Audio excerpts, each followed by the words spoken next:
C'était un matin comme tous les autres, imprégné de cette douce torpeur que l'on ne connaît qu'au seuil de l'éveil complet. Le soleil filtrait à travers les persiennes entr'ouvertes, dessinant des bandes lumineuses sur le parquet.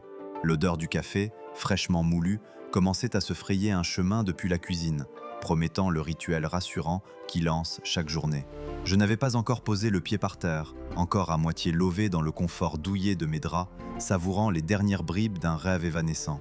Un poids familier, celui de la gravité, me maintenait là, ancré, partie intégrante du matelas, du lit, de la pièce elle-même. C'était une constante, une certitude inébranlable, aussi naturelle que le battement de mon cœur. Et puis, cette sensation. D'abord, une légère poussée, comme si quelqu'un avait délicatement glissé une main sous mon dos. Non pas une pression, plutôt une absence de pression, une légèreté inattendue. Mon corps, habituellement si pesant, si soumis à l'attraction terrestre, semblait soudainement moins lourd. C'était subtil, presque imperceptible, comme un souffle. J'ai cligné des yeux, pensant à une crampe, à une position inconfortable qui aurait engourdi mes membres. J'ai bougé un orteil, puis un bras. Rien d'anormal, si ce n'est cette persistance, cette curieuse impression de flottement. Le mug sur ma table de chevet, celui avec les motifs de constellation, a vacillé. Pas un tremblement, non. Il a juste décollé, lentement, avec une dignité presque comique. Il s'est élevé d'1 centimètre, puis 2, puis 5. Le petit livre que j'avais laissé ouvert la veille, une page cornée pour marquer ma progression, a suivi son exemple, ses feuilles s'éparpillant comme des oiseaux de papier, montant elles aussi vers le plafond. Le silence s'est fait plus dense. Non pas un silence ordinaire, mais un silence où le monde semblait retenir son souffle. Le bourdonnement lointain du réfrigérateur, le chant timide d'un oiseau à ma fenêtre, tout s'est estompé, comme si le son lui-même peinait à traverser cette nouvelle atmosphère. J'ai essayé de me lever, mais mes pieds n'ont trouvé aucune résistance sur le sol.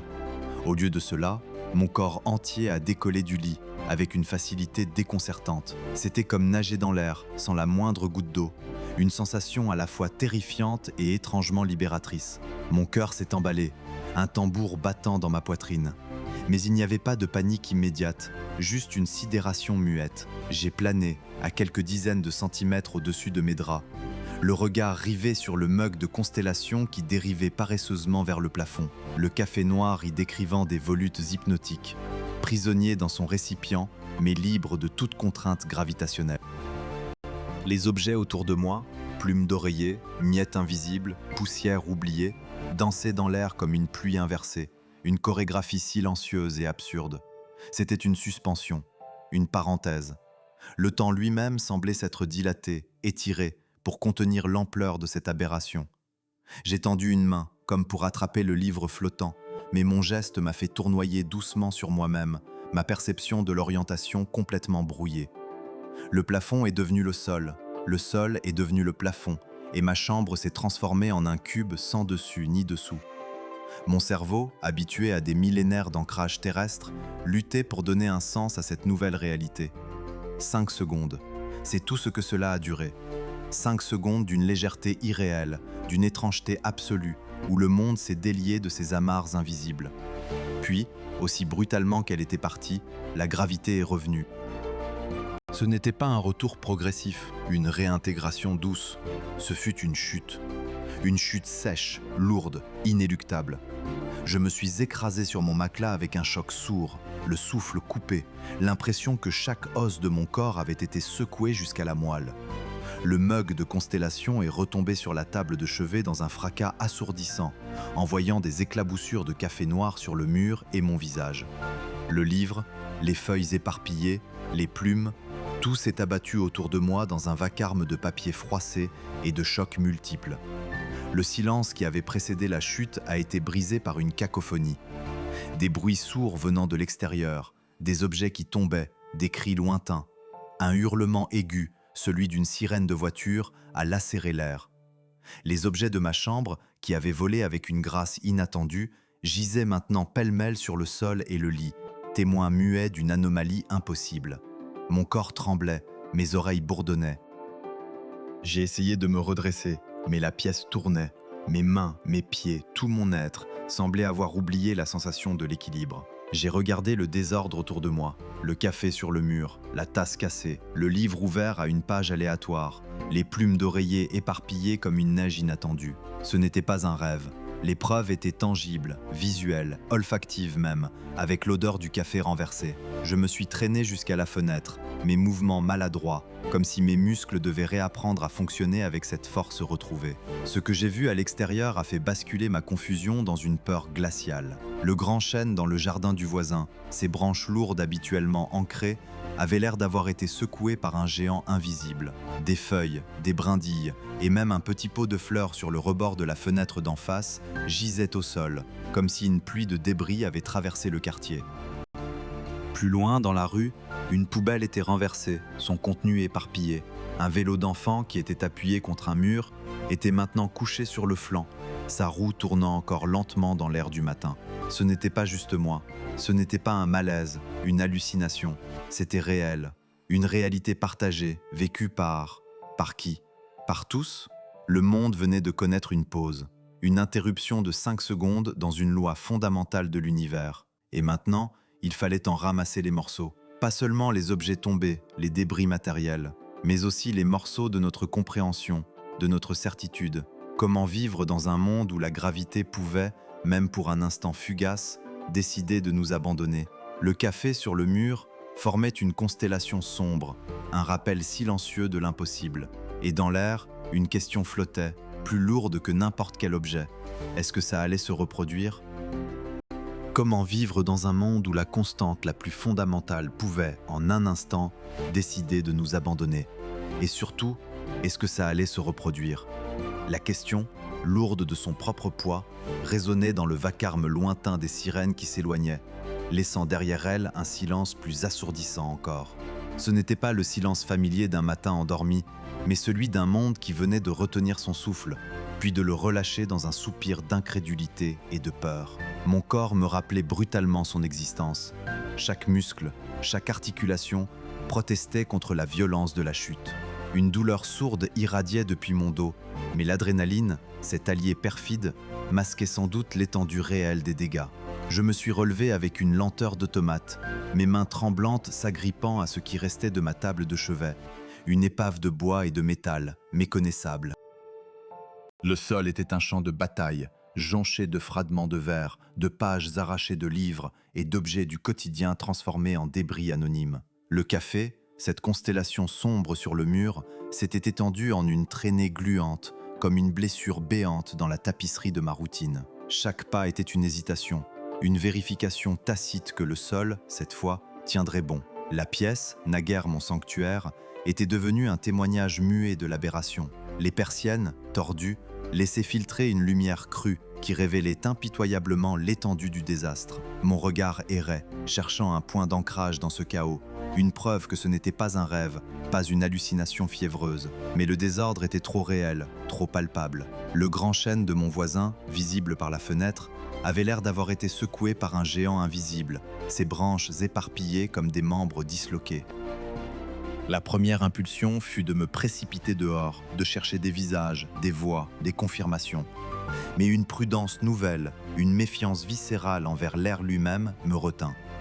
Et si cela se reproduisait? Si je me retrouvais projeté dans le vide au milieu de la rue, au-dessus des décombres et des passants? L'idée était vertigineuse, paralysante. Je devais d'abord ramasser les morceaux de ma propre compréhension avant de tenter de ramasser ceux du monde. J'ai saisi mon téléphone, étonné de le trouver intact, ou presque, sous une pile de coussins. L'écran s'est allumé, un halo familier dans l'étrangeté ambiante. Des notifications s'empilaient, des alertes, des messages paniqués. Les réseaux sociaux étaient déjà en ébullition, un torrent d'images floues, de vidéos tremblantes, de témoignages incohérents. Des objets flottant dans des cuisines, des voitures décollant de parking, des gens suspendus à des balcons, l'horreur et le grotesque se côtoyant dans une cacophonie digitale. Le phénomène n'était pas localisé, il était partout, ou du moins, il semblait l'être. La planète entière, pendant 5 secondes, avait été libérée de ces chaînes invisibles. Les premières explications officielles commençaient à poindre, timides et contradictoires. Des anomalies géomagnétiques, des fluctuations gravitationnelles inexpliquées, Des phénomènes atmosphériques d'une ampleur inédite. Les mots étaient des pansements sur une plaie béante, des tentatives désespérées de rationaliser l'irrationnel. Mon cerveau, pourtant, refusait de se laisser bercer. Il avait vu, il avait senti, il avait plané, et il savait que les mots ne suffiraient pas à réancrer le monde. L'appartement était silencieux, à l'exception des craquements du bois et du bruissement lointain de la vie qui reprenait, hésitante, dans le quartier. J'ai ouvert ma porte, le cœur battant la chamade. Le couloir était un tableau surréaliste. Des cadres étaient tombés, leurs verres brisés étincelant comme des diamants funestes. Des paillassons avaient été projetés contre le plafond, y adhérant encore par quelques miracles de la poussière ou de la colle résiduelle, comme des pensées oubliées. La porte de mes voisins d'en face, les Dupont, était entr'ouverte, révélant un intérieur sans dessus-dessous. Un cri étouffé, puis un sanglot me parvint. Ils étaient vivants, c'était déjà ça. J'ai frappé doucement, ma voix rauque. « Madame Dupont ? Monsieur Dupont ? Tout va bien ?» Un silence, puis la voix tremblante de Madame Dupont. « C'est qui ? C'est moi, mon nom, votre voisin. » Je n'avais pas prononcé mon nom depuis des heures. Il sonnait étrangement, comme une relique d'une vie passée. La porte s'est ouverte un peu plus, laissant apparaître le visage pâle et défait de Madame Dupont, ses cheveux en bataille, ses yeux rougis. C'était quoi ça ? Sa voix était un murmure, comme si elle craignait d'attirer l'attention de quelque entité invisible. Je n'avais pas de réponse, personne n'en avait. Je ne sais pas, Madame Dupont, je crois que c'était partout. Elle a hoché la tête, ses lèvres tremblantes. Mon mari, il est tombé de l'escalier, il s'est cassé la jambe. Une vague de culpabilité m'a traversé. J'étais resté dans ma chambre, observant, tandis que d'autres subissaient des blessures plus graves. Je suis désolé. Je peux faire quelque chose ? Appeler les secours ? Ils sont déjà là, enfin, ils essaient. Les lignes sont saturées. Mon fils, il est venu. Elle a désigné un jeune homme accroupi près de son mari, le visage grave. Les heures qui ont suivi ont été un flou d'entraide et de désarroi. Les voisins s'organisaient, partageaient des informations fragmentées, tentaient de réparer les dégâts les plus urgents. Un sentiment étrange de camaraderie forcée émergeait de la confusion, une solidarité née du choc collectif. Mais sous cette fragile façade d'organisation, une anxiété lancinante persistait. Chaque craquement de vieux planchers, chaque vibration du sol ravivait la terreur. Le monde était devenu un endroit traître, une scène où les lois les plus fondamentales pouvaient être révoquées à tout moment. J'ai passé le reste de la journée à errer, entre ma chambre dévastée et le salon, tentant de ranger, mais chaque objet que je touchais semblait chargé d'une nouvelle signification. Une photo de famille, tombée de son cadre, me rappelait la fragilité des souvenirs. Un livre de physique, ouvert sur une page traitant de la gravité, était devenu une moquerie silencieuse. Comment pouvions-nous encore faire confiance à la science, aux lois immuables, quand le réel lui-même avait vacillé ? Le soir est tombé, enveloppant la ville dans une obscurité plus lourde que d'habitude. Les lumières de la ville scintillaient, mais leur éclat semblait affaibli, comme si l'énergie elle-même hésitait. Les informations télévisées étaient devenues une boucle hypnotique de spéculations et d'appels au calme. Des experts au visage grave parlaient de phénomènes uniques, non reproductibles, sans dangers immédiats. Mais leur voix manquait de conviction. Leurs yeux trahissaient une peur similaire à la mienne. Ils tentaient de nous rassurer, mais ils ne parvenaient qu'à souligner l'étendue de leur propre ignorance. Je me suis retrouvé assis près de la fenêtre, regardant le ciel étoilé. Autrefois, c'était une source d'émerveillement, un rappel de l'immensité et de l'ordre cosmique. Maintenant, il était un abîme de questions. Les étoiles, ces soleils lointains dont la lumière voyageait à travers le vide, étaient-elles elles aussi soumises à cette nouvelle fragilité ? L'attraction universelle, cette force qui liait les galaxies et les atomes, avait-elle flanché partout ? L'idée était vertigineuse, une spirale de pensée qui menaçait de me faire perdre pied. Le sommeil n'est pas venu facilement. Chaque fois que je fermais les yeux, je revoyais le café s'élever en volutes hypnotiques, le livre planant comme une feuille morte, mon propre corps se détachant du matelas. La sensation de légèreté, terrifiante et étrangement libératrice, était gravée dans ma mémoire. J'avais l'impression d'avoir été témoin d'une déchirure dans le tissu de la réalité, une brèche qui ne se refermerait jamais vraiment. Le lendemain, le monde s'est réveillé avec une gueule de bois collective. Les rues étaient plus calmes, les visages plus tendus. Les conversations tournaient autour de l'événement, des rumeurs les plus folles aux tentatives les plus rationnelles d'expliquer l'inexplicable. Certains parlaient de la fin des temps, d'autres de tests militaires secrets. Les plus pragmatiques s'inquiétaient des assurances, des réparations, de l'impact économique.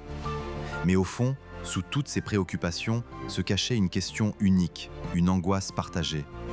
Est-ce que ça allait se reproduire? Cette question était devenue le nouveau battement de cœur du monde. Chaque bruit inattendu, chaque secousse imperceptible du sol déclenchait une micro-panique, un réflexe de survie latent. Les gens regardaient le ciel plus souvent, le sol avec plus de méfiance. Les objets lourds, naguère des symboles de stabilité, étaient devenus des menaces potentielles. On évitait les ponts, les gratte-ciel, tout ce qui pouvait offrir une chute plus longue, plus dévastatrice. La gravité, cette présence silencieuse et inébranlable, était devenue une entité capricieuse, une épée de Damoclès suspendue au-dessus de nos têtes. Nous avions toujours vécu sous son règne, sans jamais y prêter attention, la considérant comme une évidence, une certitude absolue. Mais en 5 secondes, elle nous avait montré sa nature évanescente, sa capacité à se délier de ses amarres invisibles, à nous abandonner. Et maintenant, nous étions condamnés à vivre dans l'attente, à guetter le moindre signe, la moindre sensation qui annoncerait son prochain caprice. J'ai essayé de reprendre une routine, de me forcer à retrouver un semblant de normalité, mais chaque geste était teinté d'une nouvelle conscience. Tenir ma tasse de café le matin, sentir son poids familier dans ma main, n'était plus anodin. C'était un acte de foi, une prière silencieuse pour que le monde reste ancré. Marcher sur le parquet, sentir sa solidité sous mes pieds, était une validation constante, un rappel que pour l'instant, la gravité était là. Mais l'ombre de ces 5 secondes planait sur tout, une menace invisible qui avait redéfini l'essence même de l'existence. Le monde avait changé, non pas par une destruction apocalyptique, mais par une simple, terrifiante absence. Et nous étions tous là, à essayer de comprendre comment continuer à vivre, les pieds sur terre, mais l'esprit à jamais suspendu. Le chaos initial de ma chambre, miroir exact du désordre extérieur, s'est lentement mué en une cacophonie silencieuse de l'esprit. Les débris, le café séché en constellations sombres sur le mur, les livres éventrés et les cadres brisés n'étaient plus seulement des objets déplacés. Ils étaient les reliques d'un monde qui avait trahi sa promesse la plus fondamentale. Ramasser les morceaux, c'était aussi tenter de reconstituer les fragments de ma propre compréhension, comme si chaque objet cassé portait en lui une part de l'inéluctable vérité. Rien n'était plus certain. Les jours qui ont suivi ont été un flou de gestes mécaniques, une tentative désespérée de rétablir un semblant d'ordre là où l'ordre même avait été révoqué. Le balai, la pelle, l'éponge. Des outils dérisoires face à l'ampleur du désastre invisible qui s'était abattu sur nos certitudes. Chaque coup de balai soulevait une poussière de questions. Chaque trace de café essuyé ne faisait qu'accentuer la marque indélébile laissée sur ma mémoire. J'ai nettoyé ma chambre, mais le monde, lui, restait maculé d'une incertitude corrosive. Les réseaux sociaux, que j'avais consultés avec une anxiété croissante juste après l'événement, sont devenus une sorte de forum collectif de l'apocalypse intime. Des vidéos tremblantes montraient des rues encombrées d'objets volants non identifiés, des parasols, des chaises de jardin, des prospectus, retombant avec une violence inouïe. Des témoignages de blessures, de chocs, de peurs irrationnelles se mêlaient à des tentatives d'humour noir et à des théories du complot. Certains parlaient d'une attaque extraterrestre, d'autres d'une expérience scientifique qui aurait mal tourné, d'autres encore d'un signe divin. Le vacarme des voix était assourdissant, chaque commentaire un écho de ma propre confusion, mais amplifié à l'échelle planétaire. On se sentait moins seul dans la terreur, mais plus perdu encore dans la quête de sens. Monsieur Dupont, mon voisin, a été hospitalisé avec une jambe cassée, un fémur fracturé par la chute de sa propre bibliothèque qui s'était arrachée du mur. Madame Dupont, plus stoïque que son mari, m'a raconté les faits avec une voix blanche, le regard vide. Il était en train de lire son journal, m'a-t-elle dit un après-midi, alors que je l'aidais à ramasser les tuiles tombées de leur toit. Et puis tout a volé, le journal, la tasse de café, lui-même. Il a juste eu le temps de voir la bibliothèque s'envoler avant qu'elle ne lui retombe dessus. Un miracle qu'il ne soit pas mort. Elle a marqué une pause, fixant l'horizon. Un miracle. ou une malédiction, je ne sais plus. Son visage ridé portait les stigmates d'une nuit sans sommeil, d'une angoisse qui avait creusé de nouvelles lignes autour de ses yeux. L'herbe de leur jardin était jonchée de débris, de branches arrachées, de jouets d'enfants qui avaient dû s'envoler de l'autre côté de la rue.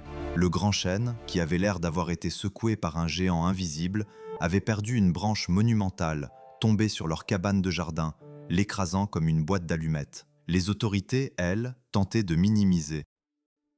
Les communiqués officiels étaient des chefs-d'œuvre de novlangue, parlant d'anomalies gravitationnelles transitoires, de fluctuations magnétiques inhabituelles, de phénomènes atmosphériques sans précédent. Aucune explication cohérente, aucune justification rationnelle, juste des mots creux pour tenter de combler le vide abyssal de notre ignorance. Les experts se succédaient sur les plateaux télévisés, leurs visages graves et leurs propos contradictoires ne faisant qu'alimenter le sentiment général de panique larvée. On nous demandait de rester calme, de ne pas céder à la peur. Mais comment rester calme quand la Terre elle-même pouvait vous lâcher sans préavis? C'était cette incertitude, plus que la destruction elle-même, qui rongeait les esprits. La question était sur toutes les lèvres, dans tous les regards. Est-ce que ça allait se reproduire? Et si oui, quand? Comment? Pendant les 5 secondes où la gravité avait disparu, le monde avait suspendu son souffle.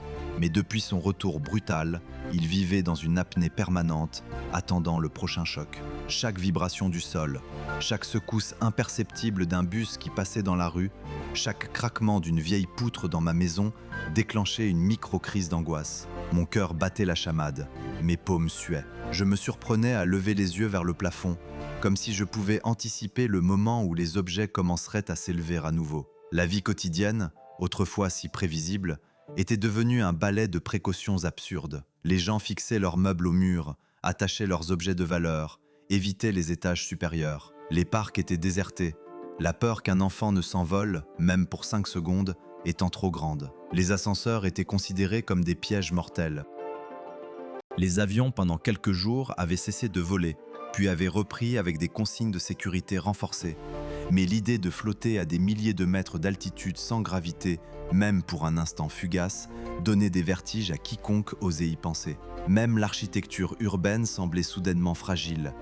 Les gratte-ciels, autrefois symboles de puissance et de progrès, apparaissaient comme des tours d'argile, défiant une loi fondamentale qui pouvait désormais se rompre à tout moment. Les ponts, les viaducs, tout ce qui était suspendu ou en hauteur prenait une dimension menaçante. La confiance inébranlable dans la solidité du monde bâti par l'homme s'était érodée, laissant place à une vulnérabilité palpable. La nuit, le silence était plus lourd qu'avant. Il était rempli des bruits fantômes de la chute, des craquements imaginaires, des murmures de l'incertitude.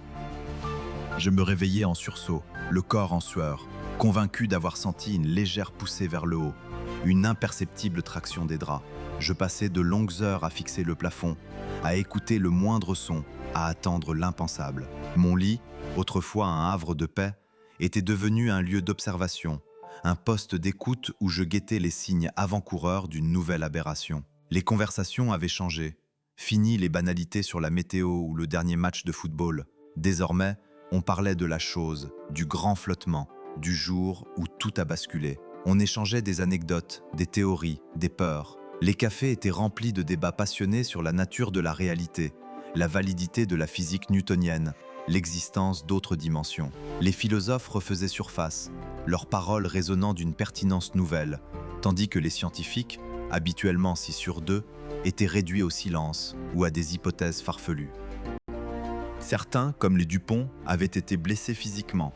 D'autres, comme moi, portaient des cicatrices invisibles. Un sentiment de déconnexion s'était installé. Comment se sentir ancré quand l'ancrage lui-même était devenu une illusion temporaire? Comment planifier l'avenir quand le sol sous nos pieds pouvait disparaître à tout moment? La notion même de chez soi avait perdu de sa signification. Ma maison, mon refuge, mon espace personnel s'était transformé en une cage potentiellement mortelle, prête à se disloquer autour de moi. J'ai commencé à développer des habitudes étranges. Je ne posais plus jamais ma tasse de café près du bord de la table. Je m'assurais toujours que mes pieds étaient bien à plat sur le sol, même en étant assis. J'évitais de regarder les nuages, de peur d'y voir les ombres d'objets en suspension. Le simple fait de marcher dans la rue était devenu une expérience chargée de tension. Chaque pas était une affirmation de la gravité, une prière silencieuse pour qu'elle continue à faire son travail. L'ironie, c'est que la vie continuait, vaille que vaille. Les magasins ouvraient, les enfants allaient à l'école, avec des cartables fixés au dos et des consignes d'évacuation en cas de fluctuation. Les gens allaient au travail. Mais sous cette façade de normalité, une fissure profonde s'était ouverte. Une fissure dans la certitude, dans la confiance, dans la compréhension même de notre place dans l'univers. Nous étions des passagers d'un vaisseau spatial dont le pilote venait de nous montrer qu'il pouvait désactiver les systèmes de survie à tout moment, sans raison apparente. La peur de la récurrence n'était pas seulement une angoisse individuelle, elle était devenue une force collective, modifiant les comportements, les croyances et même les structures sociales. Des groupes de survivants se formaient, échangeant des conseils sur la manière de se préparer au prochain événement. Certains prônaient une vie plus proche du sol, une sorte de retour à une existence précaire, mais moins vulnérable aux caprices de la pesanteur. D'autres, au contraire, voyaient dans cette anomalie une opportunité de réinventer le monde, de construire des villes flottantes, des maisons auto-ancrées, des véhicules anti-gravité. L'imagination humaine, confrontée à l'absurdité, se mettait à travailler à plein régime, pour le meilleur et pour le pire.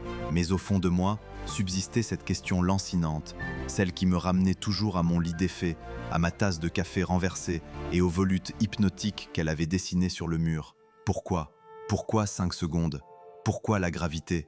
Qu'est-ce qui avait pu causer une telle défaillance dans le tissu même de la réalité ? Et si cela n'était pas une défaillance, mais une révélation ? La révélation que notre monde n'était pas aussi solide, aussi prévisible que nous le pensions, qu'il était peut-être un organisme vivant, soumis à ses propres humeurs, à ses propres respirations. Et si la gravité n'était qu'un battement de cœur, et que, pour un instant, ce cœur s'était arrêté de battre, la pensée, terrifiante et étrangement poétique, me laissait vide, suspendu dans l'attente du prochain souffle. L'air était devenu un piège silencieux, une promesse de chute. 5 secondes, un battement de cils dans l'éternité cosmique, mais un gouffre béant dans la certitude humaine. Le monde n'avait pas explosé, les continents n'avaient pas dérivé, et pourtant, tout était irrémédiablement brisé. La question, comme une enclume suspendue au-dessus de chaque tête, martelait les esprits. Cela allait-il se reproduire ? Chaque matin, le café avait un goût de cendre froide, non pas à cause de son amertume, mais à cause de l'angoisse qui s'y dissolvait. Le simple fait de se lever devenait un acte de foi, une prière muette aux lois inébranlables de l'univers, celle-là même qui nous avait trahis. On ne regardait plus le plafond de la même manière, on ne posait plus un verre sur une table avec la même assurance. Le parquet, autrefois un ancrage solide, semblait désormais n'être qu'une mince pellicule entre nous et le vide, une illusion fragile. La vie, dans sa frénésie habituelle, avait tenté de reprendre le dessus, mais c'était une reprise forcée, une danse macabre où chaque pas était lesté de peur. Les journaux télévisés étaient devenus des rituels anxiogènes, des litanies de théories contradictoires. Les experts se succédaient, leurs voix tremblantes ou faussement assurées, évoquant des ondes gravitationnelles imprévues, des micro-singularités quantiques ou des anomalies géomagnétiques d'une ampleur inédite. Des mots ronflants, des concepts complexes, autant de pansements sur une plaie béante que personne ne comprenait vraiment. Ils tentaient de rassurer, bien sûr, mais leur certitude sonnait creux, comme des cloches fêlées. L'absence d'explication satisfaisante était une torture. On pouvait se préparer à un tremblement de terre, à une inondation. Mais comment se prémunir contre la disparition de la gravité elle-même ? Le gouvernement avait mis en place un protocole de sécurité gravitationnelle. Ridicule, absurde, et pourtant, nous nous y étions pliés. Des alertes par SMS et radio devaient prévenir d'une éventuelle récidive. Des capteurs avaient été installés un peu partout, promettant de détecter la moindre fluctuation. Mais quelle était la marge de manœuvre ? 5 secondes. C'était le temps d'un souffle, d'un clignement d'œil. Suffisant pour tout défaire, insuffisant pour réagir. Les entreprises avaient commencé à équiper leurs bureaux de filets de sécurité sous les plafonds.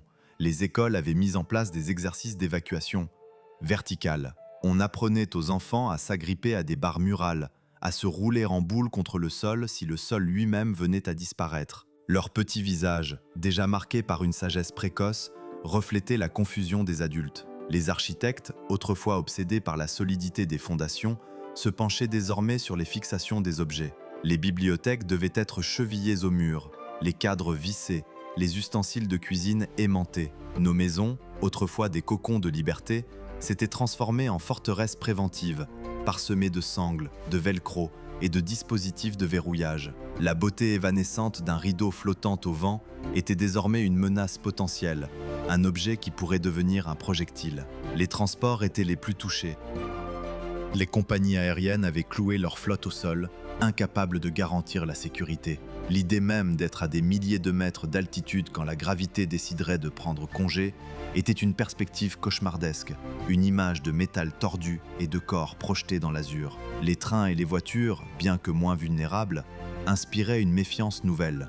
Une voiture qui décolle à 130 km/h, ça devient une balle de fusil. Les trajets quotidiens étaient devenus des odyssées, des épreuves de patience et de courage. Les rues, autrefois des artères grouillantes, étaient étrangement calmes, comme si le monde retenait son souffle. Les Dupont, mes voisins, portaient les stigmates de cette aberration. Monsieur Dupont marchait désormais avec une canne, sa jambe dans une attelle imposante. Son regard, autrefois pétillant, était voilé par une tristesse résignée. Sa bibliothèque, cette forteresse de savoir et de souvenirs, était devenue son bourreau.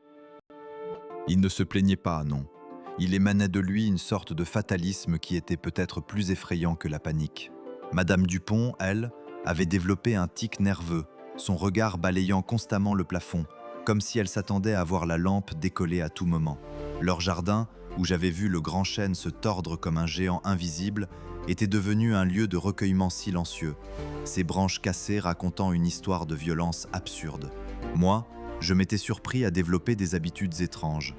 Je m'habillais de vêtements amples, rembourrés aux coudes et aux genoux, comme un chevalier moderne sans armure. Je mangeais mes repas sur le sol, assis à même le parquet, comme si je cherchais à me fondre dans le plancher, à ne faire qu'un avec la terre. La nuit, le sommeil était une lutte.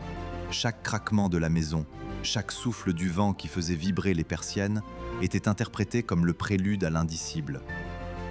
Je m'imaginais flottant dans le noir, ma chambre se transformant en un vaste cube sans dessus ni dessous, mes draps s'envolant comme des ectoplasmes. Le réveil était toujours un soulagement, un retour brutal à la réalité pesante, même si cette lourdeur était désormais teintée d'une menace invisible. Le silence lui-même avait changé de nature. Ce n'était plus le calme apaisant d'un matin ordinaire, mais un silence tendu, un vide sonore où chaque absence de bruit semblait cacher une attente. On écoutait le monde, non pas pour ses mélodies, mais pour l'absence de celle-ci, pour le moment où tout pourrait s'arrêter, où le son lui-même peinerait à se frayer un chemin dans l'évanescence. Pourtant, au milieu de cette anxiété rampante, une nouvelle forme de conscience avait émergé, une gratitude étrange pour la gravité, cette force invisible et inébranlable que nous avions toujours tenue pour acquise. Chaque pas, chaque objet qui restait en place, chaque feuille qui tombait d'un arbre avec une élégance naturelle, était désormais un petit miracle. On redécouvrait le poids des choses, la sensation de nos pieds sur le sol, le contact rassurant d'une main sur une autre. C'était comme si l'absence momentanée de la gravité nous avait forcés à réapprendre à habiter nos corps, à apprécier la solidité du monde. Certains avaient trouvé refuge dans la spiritualité, voyant dans l'événement un signe divin, un avertissement. D'autres s'étaient jetés à corps perdu dans le travail, cherchant dans la routine une ancre à laquelle se raccrocher. Des groupes de soutien s'étaient formés, des cercles de discussion où l'on partageait nos peurs, nos théories, nos rêves les plus fous. On parlait de construire des cités souterraines, des refuges anti-gravité, des capsules individuelles pour flotter en toute sécurité. L'imagination humaine, même face à l'horreur, restait une source inépuisable d'espoir et de folie. Les enfants, avec leur résilience innée, avaient commencé à intégrer cette nouvelle réalité dans leur jeu. Ils dessinaient des maisons avec des sangles, des personnages flottant joyeusement dans les airs avant de retomber sur des nuages protecteurs. Leur rire, parfois, parvenait jusqu'à ma fenêtre, et dans ces éclats de joie innocente, je percevais une forme d'adaptation, une manière pour l'humanité de ne pas succomber entièrement à la peur. Ils n'avaient pas connu le monde d'avant, le monde où la gravité était une certitude immuable, une donnée inaltérable. Pour eux, c'était simplement une des bizarreries de l'existence, une règle qui pouvait être momentanément suspendue. Mais pour nous, les adultes, le souvenir de ces 5 secondes restait gravé au fer rouge dans nos mémoires, une cicatrice invisible sur l'âme collective. La confiance en un univers ordonné avait volé en éclats, et avec elle, une part de notre innocence. Nous vivions désormais dans un monde où le sol pouvait se dérober sous nos pieds à tout moment, où le ciel n'était plus une limite, mais une étendue où l'on pouvait être projeté. La météo, autrefois une simple conversation, était devenue un sujet d'étude intense. Des applications affichaient en temps réel les indices de stabilité gravitationnelle, des cartes du monde montrant des zones vertes, jaunes ou rouges en fonction de la probabilité d'une micro-rupture. Le vert était rare, le jaune omniprésent, et le rouge, quand il apparaissait, déclenchait une vague de panique que rien ne pouvait endiguer. Les bourses plongeaient, les routes se vidaient, les gens se terraient, s'accrochant à leurs meubles, regardant leurs enfants avec une anxiété palpable. Et puis, invariablement, l'alerte passait au jaune, puis au vert, et la vie reprenait son cours, toujours un peu plus fragile, toujours un peu plus méfiante. C'était un cycle infernal, la peur, l'attente, le soulagement teinté de la certitude que tout cela n'était qu'un répit. Nous étions devenus des funambules sur le fil d'une réalité incertaine, chaque pas une victoire, chaque jour une épreuve. Le monde n'était plus ancré, il flottait, comme nous, dans une attente suspendue, une menace invisible mais omniprésente qui avait redéfini l'existence elle-même. La gravité avait fait sa démonstration, et nous en étions les élèves forcés, les témoins impuissants d'une leçon cosmique dont le sens nous échappait encore, mais dont les conséquences étaient déjà écrites dans chaque fibre de notre nouvelle réalité. Les jours, les mois se sont étirés, lourds de cette nouvelle incertitude. Les scientifiques, ces alchimistes modernes, ont plongé dans les entrailles des données. On a parlé de micro-fluctuations gravitationnelles, d'une sorte de soupir cosmique précédant le grand vide, d'un modèle prédictif si complexe qu'il ne pouvait qu'évoquer des probabilités, jamais des certitudes. La menace n'était plus un lointain si, mais un lancinant quand. Cette révélation, mi-alarmante, mi-spéculative, a divisé le monde. Certains y ont vu la preuve que nous étions à la merci d'un univers indifférent, d'autres ont crié à la panique injustifiée. Mais au-delà des débats, une vérité s'est installée. Nous n'étions plus les maîtres incontestés de notre sol. La gravité, notre alliée la plus fidèle, s'était révélée capricieuse. Pourtant, l'humanité, cette créature obstinée, a continué. Des architectes ont repensé la verticalité, imaginant des systèmes de retenue, des refuges anti-chute. Des psychologues ont ouvert leurs portes à ceux que le vide avait marqués, et des artistes ont transformé la légèreté et la chute en méditation poignante, en quête de beauté dans le chaos. Des citoyens ordinaires, comme ce voisin qui avait vu sa jambe se briser, sont devenus des sentinelles de la sécurité, prônant la préparation, l'éducation. D'autres, comme cette jeune femme que je croisais parfois, ont trouvé dans la création un exutoire, peignant des ciels où les objets flottaient, des visages en lévitation. Aujourd'hui, nous vivons avec cette épée de Damoclès invisible, cette danse silencieuse entre l'ordre et le chaos. Le monde a appris la résilience non pas comme une vertu, mais comme une nécessité. Nous sommes devenus plus attentifs aux murmures du vent, aux vibrations du sol, aux fragilités de nos existences. Les yeux se lèvent plus souvent vers le ciel, non plus seulement pour rêver, mais pour scruter, pour comprendre. La science n'a pas abandonné sa quête, elle a juste appris l'humilité. Elle continue de chercher, de modéliser, d'anticiper, transformant l'incertitude en moteur d'innovation. L'humanité, elle, a trouvé une étrange forme de cohésion dans cette vulnérabilité partagée. Des protocoles d'urgence sont en place, des réseaux d'entraide se sont tissés, et une conscience collective de notre place infime dans l'immensité s'est éveillée. Nous sommes une civilisation qui a traversé le miroir de la certitude. Nous savons désormais que les lois qui régissent notre univers peuvent, un instant, nous échapper. Et pourtant, nous sommes là, plus ingénieux, plus solidaires, plus conscients. La nuit tombe, je regarde par ma fenêtre, le ciel est constellé d'étoiles. Chacune est un soleil lointain, un mystère silencieux. La terre, sous mes pieds, semble minuscule, un grain de poussière suspendu dans un balai cosmique. La question lancinante demeure. Est-ce que ça va se reproduire? Je n'ai pas la réponse. Personne ne l'a. Mais en regardant ces étoiles, je ne ressens plus la même terreur. Il y a une certaine grandeur à vivre sur le fil, à savoir que chaque seconde est un cadeau et que l'humanité, malgré sa fragilité, a choisi de se tenir debout, les yeux rivés sur l'horizon, prête à affronter l'inconnu, ensemble. La gravité peut bien s'amuser, nous avons appris à flotter et surtout à nous relever.